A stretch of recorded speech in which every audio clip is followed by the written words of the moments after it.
문재인 대통령이 오늘 3.1절 기념사를 발표했습니다. 앞으로 광복 100년으로 가는 동안 한반도 평화 공동체와 경제 공동체를 완성해야 한다고 강조했습니다.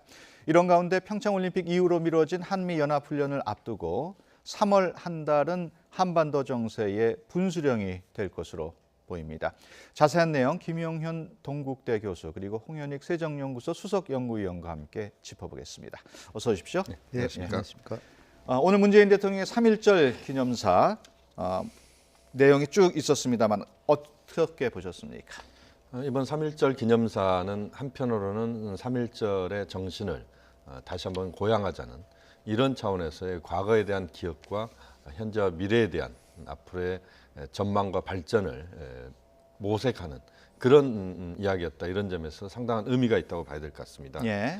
그리고 또 하나는 3.1절의 이 의미를 촛불로 승화시키고 그 과정에서 앞으로 또 평화로 나아가는 그러한 측면을 강조했다. 예. 평화와 경제 공동체를 대통령께서 이야기를 했는데 결국 이것은 출발점을 우리가 연원을 찾다 보면 3.1 정신에서 찾는 것이고 또 그것이 또 촛불 혁명으로 이어졌고 그것이 실질적으로 앞으로 한반도의 평화와 경제 번영 그것도 한국만이 아니고 북한과 함께하는 그런 공동체라고 하는 이런 측면에서의 작업을 시작하자 이것을 제시했다는 점에서 상당한 의미 있는 그런 이번 3.1절 경축사였다 이렇게 평가할 수 있겠습니다. 홍 박사께서는 어떻게 보십니까? 무엇보다도 그 순국 선열들, 독립지사들 그 뜻을 올바로 새기자고 그 부분에 일단 집중하셨고요. 예. 그리고 여성 독립운동가 분들도 한 분 한 분을 거명하면서 이 어떻게 보면 남녀 평등 차원에서 이 여성 독립운동가도 강조하신 것 같아요.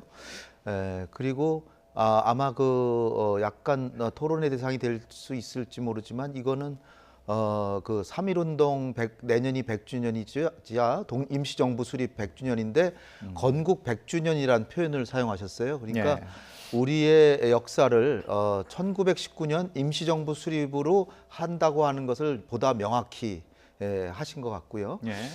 그 다음에 이제 일본에 대해서 역사 바로게 세우기 차원에서 과거사 문제라든지 독도 이 문제에 있어서는 양보가 있을 수 없다.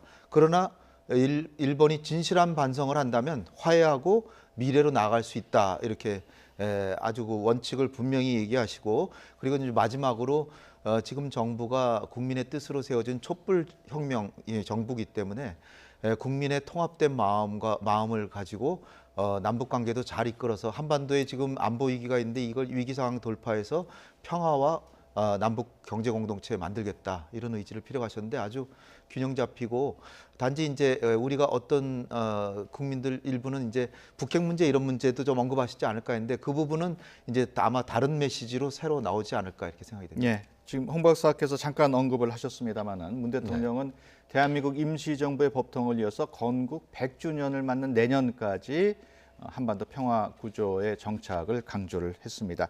내년도가 건국 100주년이라고 말씀을 하셨는데 이게 어떤 의미로 받아들여야 될까요? 그렇습니다. 지금 이제 3.1 운동 100주년, 임시정부 100주년. 그래서 실질적으로 건국의 시작이 3.1에서부터 시작된다는 것은 이미 헌법에 나와 있는 겁니다. 헌법에 나와 있는 정신을 실질적으로 보다 구체적으로 이제는 100년을 맞이해서 그것을 앞으로의 100년을 준비하는 그런 비전을 만들어 가자. 이게 이제 대통령의 생각입니다.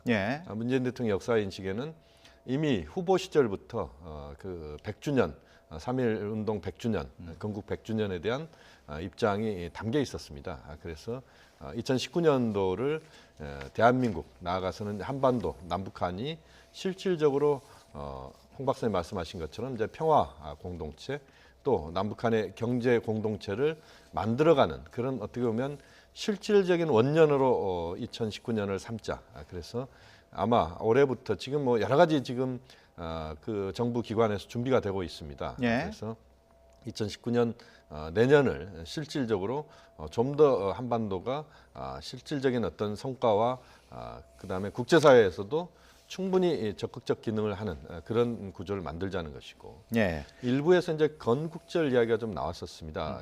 1948년도 예. 대한민국 정부 정부 수립. 수립이 건국 원년이다 이렇게 이야기가 나왔습니다만 거기에 예. 이제 완전히 쐐기를 받고 그 논란은 이제 더 이상 없다. 이게 대통령의 생각인 것 같습니다. 예. 그런가 하면은 문 대통령이 한일 관계의 최대 쟁점인 일본군 위안부 문제와 관련해서는 가해자인 일본 정부가 끝났다고 말해서는 안 된다 이렇게 말했습니다. 비판 강도가 꽤 센 편이에요. 네. 사실 뭐 박근혜 정부와 이 차별화되는 부분인데요. 박근혜 정부는 한반 북한을 이제 뭐 가상적으로 간주해서 그 부분에 이제 추중해서 일본과 협력이 중요하다. 그 부분에 방점을 두다 보니까 과거사에 대해서 명확하게 이게 규명을 못하고 일본의 진실한 사과 반성 없이 그냥 한일 관계의 중요성으로 좀 이렇게 미봉책으로 한일 관계를 덮어버렸죠. 그런데 가장 중요한 것은 그렇게 평생을 정말 엄청난 아픔을 가지고 살으시는 우리 위안부 할머니분들 그분들의 정말 고통은 별로 이제 고려가 안 되고 이렇게 정치적인 타협 비슷하게 이제 돼가지고 또 나중에 이제 다 알려진 바가 적절한 절차가 아니었다. 그래서 국가 간의 관계에서 그 합의가 사항은 지켜야 되는 것은 맞지만 그러나 너무나 잘못됐기 때문에 이렇게 중요한 사안에 있어서 이렇게 부적절한 방식으로 타협이 된 것을 이렇게 그냥 덮을 수는 없다. 그래서 원칙을 분명히 하셨다는 차원에서 저는 우리 민족 정기의 의연한 마음을 이렇게 다시 한번 밝히셨다고 보고요. 그러나 뭐 마냥 사과하고 반성하라는 건 아니고 진정한 사과를 해주면 화해하고 미래지향적으로 가겠다. 이런 메시지가 같이 있는데 근데 아베 총리는 지난번에 그 올림픽에 와서도 뭐 내정 간섭적으로 뭐 올림픽 지나자마자 한미연합훈련 바로 해야 된다. 또 국가 간의 약속인데 이거 우리는 절대로 이거 다시 재고할 수 없다. 이런 식으로 해서 오히려 문 대통령한테 반꾸중을 받는 어떻게 보면 아베 총리가 체면을 못 세웠죠. 왜냐하면 명분이 별로 없죠. 그리고 남북 대화하는 것도 부정적으로 봐가지고 남북 대화한다고 해서 이것이 북핵 문제 해결에 도움이 안 되는 게 오히려 도움이 되고 그리고 한반도의 평화가 유지되면서 결국 해결하자는 쪽으로 가기 위해서 하는 거다. 이런 식으로 잘 대응하셨다고 이렇게 봅니다. 독도 문제에 대해서도 대통령께서 거론을 했어요. 그렇습니다. 이제 독도 문제에 대한 거론은 일반적으로 이제 우리가 그 이전에 대통령의 이야기에서는 그렇게 강하게 언급된 부분은 아니었습니다. 그런데 이 독도 문제에 대한 언급을 하고 그것은 결국 지금의 현재 존재하고 있는 현실을 명확하게 대통령은 좀 이야기를 꺼낸 것이다 이렇게 봐야 될 것 같습니다. 독도가 우리 영토이고 그런 것에 대해서 일본에서 계속 논란을 불씨를 만들어내는 것도 일단 쐐기를 박는 그러면서 실질적으로 앞으로의 한일 관계는 과거에 대한 일본의 반성과 현실의 어떤 상황을 직시하면서 미래로 가야 된다. 이 부분을 대통령은 지금 늘 강조하고 있는데 그런 측면에서 독도를 언급했다 이렇게 봐야 될 것 같습니다. 그래서 일본 쪽에 대해서 일본이 지금 역사를 왜곡하고 또 현재 위안부 문제랄지 여러 부분들에 있어서 일본의 그런 그 궤변들이 나오고 있는 그것을 대통령은 정확하게 독도 문제를 다시 한번 환기시키면서 일본 측에 쐐기를 박는 그런 조치를 취했다 이렇게 봐야 될 것 같고요. 그런데 오늘 기념사에서는 북핵 문제와 관련해서 뭐 북미 대화 관련되는 구체적인 내용은 없었어요. 그동안 여러 번 언급을 했기 때문일까요? 그렇습니다. 보통 보면 이제 역대 그 대통령들의 3.1절 기념사를 보면은 대체로 이제 그 정치 현안이나 또는 남북관계 주요 현안들을 그런 기념사를 통해서 많이 이야기를 했었습니다. 대체로 이제 3.1절, 8.15, 그다음에 이제 개천절, 뭐 이런 또 제헌절 이럴 때 이제 많이 이야기를 꺼냈는데 지금은 역시 남북관계나 북핵 문제와 관련된 현안은 이미 이번 평창 올림픽 과정에서 많은 부분 다뤄졌고 또 문재인 대통령의 입장이 국제사회를 향해서 또 전달이 됐고 북측에도 전달이 됐기 때문에 이번 3.1절 기념사는 전반적으로 3.1 정신을 내년도 100주년이 되는 그것에 포커스를 맞춰서 3.1 정신이 곧 국민 주권의 그런 과정이고 또 그 과정에서 촛불이 또 문재인 정부를 탄생시켰고 그 과정에서 경제 공동체, 평화 공동체로 가자라고 하는 그 부분을 이제 주목을 하는 그런 점에서 보면은 하나의 어떤 그 주제에 집중하면서 이번 경축사를 정리했다. 뭐 이런 점에서도 역시 이제 국민 통합과 또 앞으로의 한국의 비전 이런 것들을 큰 틀에서 제시했던 이 부분을 또 주목을 해야 된다고 봅니다. 예. 주제를 좀 바꿔보겠습니다. 4월로 예상되는 한미 군사훈련 전인 3월이 북한과 미국 간의 회동의 골든 타임이 될 거란 전망이 나오고 있습니다. 이와 관련해서 북미 대화를 할 용의가 있다는 북한의 입장에 대해서 트럼프 대통령은 올바른 조건 하에서만 대화가 가능하다 이렇게 말했습니다. 대북 압박 기조를 계속 유지하는 그런 태도예요. 그렇죠. 왜냐하면 김영철이 우리 대통령께서 남북 관계 개선과 한반도 문제의 근본적 해결을 위해서는 북미 간의 조속한 대화가 필요하다 이렇게 아주 자세하게 이렇게 말씀하시고 설명까지 그리고 비핵화 그 방법론까지 이렇게 쭉 말씀을 하시니까 예. 김영철이 우리도 즉 북한도 미국과의 대화에 충분한 용의가 있다 이렇게만 얘기했습니다. 근데 거기 비핵화 대화라는 의제가 빠졌어요. 근데 예. 미국이 지금 바라는 거는 그 한반도 북핵 문제 얘기하자는 건데 그냥 대화 이렇게 해버리니까 트럼프 대통령으로서는 일단 백악관 대변인의 입을 통해서 북한이 대화한다고 하는 것은 뭐 말은 안 했지만 전향적이라고 볼 수 있지만 그것이 과연 한반도 비핵화의 첫걸음이 되는지는 지켜봐야 되겠다 이렇게 얘기를 했고 그 뒤이어서 이제 트럼프 대통령도 이 앞에 얘기 전후를 살펴보면 그동안에 20몇 년 동안 전임 행정부들이 굉장히 북한을 잘못 따라서 문제가 심각해졌는데 나는 다르다. 나는 해결할 수 있다. 지금 최고의 압박을 가하니까 봐라. 드디어 북한이 대화로 나오지 않느냐. 그래서 조금의 진전은 있지만 그렇다고 북한이 원한다고 다 대화를 할 수 있는 게 아니다. 적절한 조건이 이루어지지 않는다면 대화를 할 수 없다.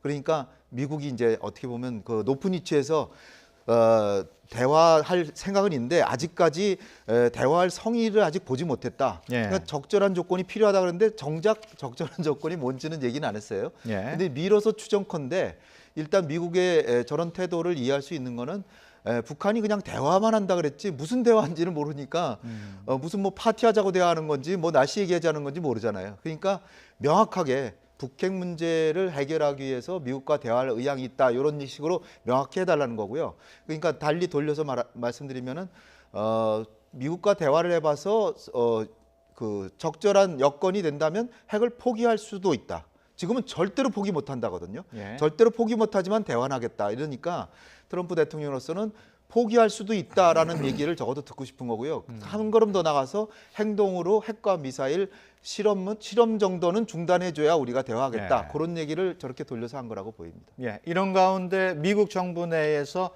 대표적인 대화론자인 조셉 윤 북핵 육자회담 수석 대표가 갑자기 은퇴를 발표를 했습니다. 트럼프 정부 내에서 대북 강경파가 득세하는 거 아니냐 이런 해석이 나오고 있어요. 상당히 좀 아쉬운 부분입니다. 조셉윤 대표는 한국계이고 예. 1985년도부터 미국 국무부에 들어가서 거의 뭐 30년 이상 국무부에서 한반도 문제를 상당 부분 다룬 예.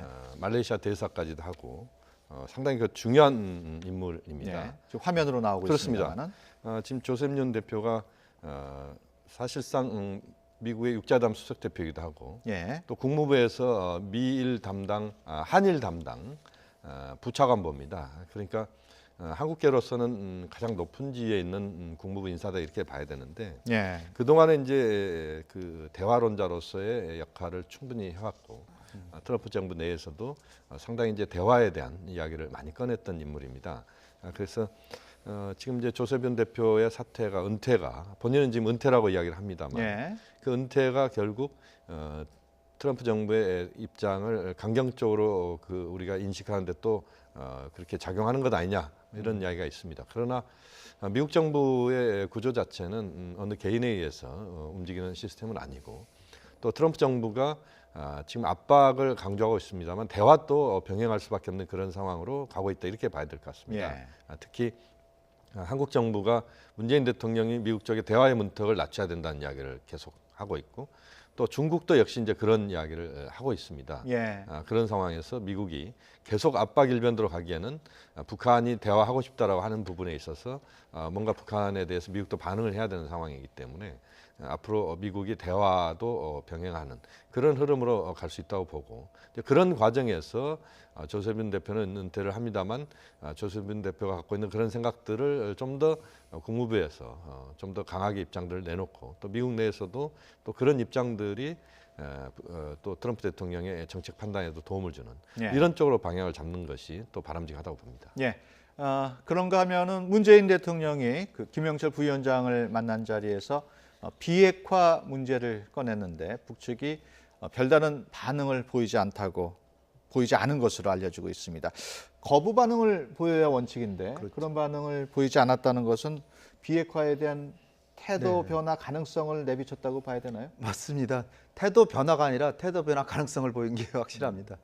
그러니까 우리 대통령께서 그렇게 북한의 북미 대화, 특히 비핵화를 전진을 위한 북한의 성의 표시가 필요하다 이러니까 대화에 적극적이라는 게 충분한 용의가 있다 이렇게 얘기를 했는데 예. 종전 같으면 그걸 우리가 본 거는 우리 통일부 장관께서 고위급 회담할 때 리성건한테 이 비핵화도 이게 진전이 필요하다. 북한의 성의 있는 태도가 필요하다니까 그 불끈 화를 내면서 예. 화를 안 내면 마치 북한에 들어가서 크게 문책을 당할 것인 양 일부러라도 이제 화를 내고 이제 그래 왔는데 뭐 워낙 우리 뭐 대통령께서 직접 얘기하시니까 거기에 그럴 상황은 아니었는지 모르지만 어쨌든 거기에 대해서 큰 반응 없이 그냥 대화할 충분한 용의가 있다 그랬고 그리고 이제 그 대화를 한다 그럴 때 과거에 북한은 조건을 내세웠습니다. 이를테면 미국만 북한에 조건을 내세우는 게 아니라 북한도 미국에 대해서 적대시 정책이 철폐되면 대화하겠다. 예. 한미연합 훈련을 중단하면 우리도 성의 표시를 하겠다. 뭐 이런 식이었는데 그런 앞에 군더더기 말이 없이 그냥 대화할 용의가 충분히 있다. 이렇게 얘기했으니까 예. 일단 냉철하게 파악하면 김영철이 거기서 OX 대답을 할 수 있는 처지가 아니었다라고 볼 수도 있고요. 예. 아마도 제가 비핵화를 문제에 대해서 책임 있는 답변을 드릴 위치에 있질 않습니다. 위원장께 보고를 드려야 위원장이 결정하신 문제입니다. 이렇게 답변하지 않았을까 저는 생각됩니다. 예. 그런데 한 가지 눈에 띄는 것이 북한 네. 매체들이 최근에 김여정 부부장이 방남했을 때는 뭐 대대적인 보도가 있었는데 노동신문에 아예 뭐 도배를 예. 했었습니다. 김영철 부위원장 방남 소식은 짧게 네네. 전했고 또 패럴림픽 관련해서는 응원단도 네네. 안 보내고 네네. 어떻게 이건 해석해야 될까요? 지금 이제 김여정 부부장과 김영철 부위원장의 이 일정과 관련돼서 상당히 대비되는 부분입니다. 예. 그러니까 이렇게 보시면 될 것 같습니다. 김여정 부부장 일행, 김영남 상임위원장 그때 같이 왔습니다만 그때 그 방남 과정은 예. 대체로 공식 일정 중심이었습니다. 예. 특사로서의 김정은 위원장의 상당히 그 큰 뜻 또는 상당히 그 세부적이지 않으면서도 좀 더 북한의 입장을 강하게 전달할 수 있는 그런 것들 중심으로 당시에는 내려왔다 이렇게 봐야 될 것 같고 예. 김영철 부부장 일행의 이번 방남 일정을 보면은 김여정 부부장이 그때 내려왔을 때의 그런 거시적인 이야기, 큰 틀에서 이야기를 아주 구체화시키는 그런 방남이었다 이렇게 우선 봐야 될 것 같습니다. 예. 그렇기 때문에 남북이 비공개 접촉을 많이 했고 거기에서 지금 합의된 것들을 뭔가 내놓기에는 미국이 적극적으로 지금 한반도 문제에 대해서 명확하게 압박 일변도로만 가는 상황을 좀 더 대화 쪽으로 바꿔줘야 되는데 그런 것들이 지금 현재 조금씩 진행되고 있는 상황이기 때문에 그러한 그 비공식 일정에서의 만남에서 나왔던 이야기들이 공개가 안 되는 부분들이 있습니다. 예. 그렇기 때문에 이제 김영철 부위원장 일행에 대한 북측의 보도도 상당히 적게 나올 수밖에 없고 또 하나의 측면은 지금 보면은 지금 이번에 김영철 부부장 방남에서의 가장 큰 목적은 북미 접촉이었습니다. 예. 또 미국에 대해서 신호를 보내는 것이고 최광일 부국장이 내려온 것도 역시 미국과 대화하겠다는 의지를 명확하게 표명한 것인데 그런 차원에서 보면은 실제 미국과 대화 의지를 표명한 북한 입장에서는 미국이 아직은 바로 그것을 받아들이지 않고 있는 이런 상황에서 언론에 그것을 아주 대대적으로 보도하기보다는 좀 더 시차를 두고 뭔가 어떤 남북이 나눴던 대화의 어떤 성과 또 미국이 좀 더 움직일 수 있는 상황에서의 성과 이런 상황에서 아마 앞으로 보도가 좀 더 구체적으로 이루어질 가능성이 높다. 네. 그렇게 평가할 수 있겠습니다. 그렇다면은 현 상황에서 네네. 4월 달에는 훈련이 시작된다고 가정을 할 때 네네. 이달 중에 미북 대화 네. 어느 정도 가능성이 있을까요?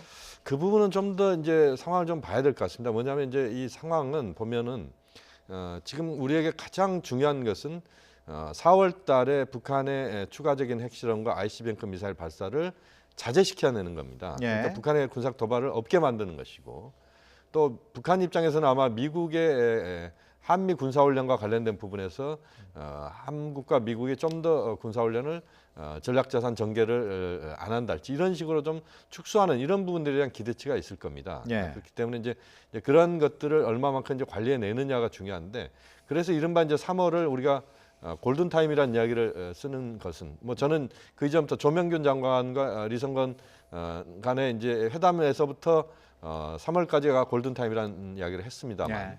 그것은 결국 4월 이후를 관리하기 위해서는 3월까지 어떻게 제대로 대화적으로 분위기를 끌고 가느냐 하는 부분이 있고 예. 그것의 가장 큰 정점은 말씀하신 대로 북미 간의 접촉입니다. 이 북미 접촉을 이제 이끌어내느냐 하는 부분인데 예. 지금까지는 그것이 무르익었다 보기는 어렵고 그러나 서서히 방향은 대화 쪽으로 갈 수 있는 여러 징후와 또 흐름들이 있다. 또 말씀드린 것처럼 우리도 그렇고 중국도 그렇고 미국에 대해서 대화, 북한과의 대화를 좀 강조하는 부분이 있고. 예, 알겠습니다. 평창 올림픽 끝났습니다만 이제 패럴림픽 남아 있습니다. 개회식 때 미국 대표단장으로 닐슨 국토안보부 장관이 방한을 하게 됩니다. 따라서 대화를 위한 북미 접촉 여부에도 관심이 모아지고 있습니다. 국토안보부 장관이 온다는 게 조금 이색적이긴 해요. 네, 여성 정치인이죠. 국토안보부가 사실 9.11 테러 이후에 굉장히 중요한 부서로 떠올랐고 일종의 안보 부서이기 때문에 예. 이 북핵 문제도 뭐 얘기할 수는 있을 겁니다. 근데 전공자는 아니겠죠, 당연히. 따라서 뭐 미국에선 저렇게 대표단이 오는데 고위 대표단이 오는데 북한은 아직은 말이 없어요. 예. 요번에 그 패럴림픽에 파견하는 북한의 그 규모도 본래 150명이라 그랬는데 예술단, 응원단, 기자단은 안 오기로 했습니다. 예. 그래서 선수단과 임원해가지고 뭐 보호자, 패럴림픽이니까 보호자도 해서 20명만 예. 오게 됩니다. 근데 이제 아직 고위 대표단 얘기는 말이 없거든요. 예. 근데 만약에 고위 대표단을 북한이 또 파견한다 그러면 그 가능성이 이제 또 열리는데 이번에 올 사람이 누굴까 또 생각해 보면 그동안에 오지 않을까 생각했던 최룡해가 혹시 올지도 모른다 이런 생각도 드는데 최룡해가 만약 온다 그러면 또 닐슨 장관하고의 면담 가능성 이게 또 화제가 네, 될 것 같습니다. 알겠습니다. 시간이 뭐 거의 다 됐습니다만은 간단하게 네네. 이제 북미 대화 앞두고 네. 과연 우리 한국 어떤 역할을 해야 될지 짧게 말씀해 주시죠. 중매 중개인 역할을 잘 할 수밖에 없다. 또 그렇게 해야 된다고 봅니다. 예. 그러니까 미국과 북한 사이에서 우리가 중개인 역할을 북한의 입장을 미국에 전달하고 미국의 입장을 북한에 전달하면서 한반도의 평화 관리, 그다음에 북한의 ICBM 미사일 발사나 핵실험을 억제시키는 그런 예. 부분에서 외교적 노력을 해야 된다고 봅니다. 예, 알겠습니다. 지금까지 김용현 동국대 교수 그리고 홍현익 세정연구소 수석연구위원과 함께 얘기 나눴습니다. 오늘 말씀 고맙습니다. 감사합니다. 감사합니다.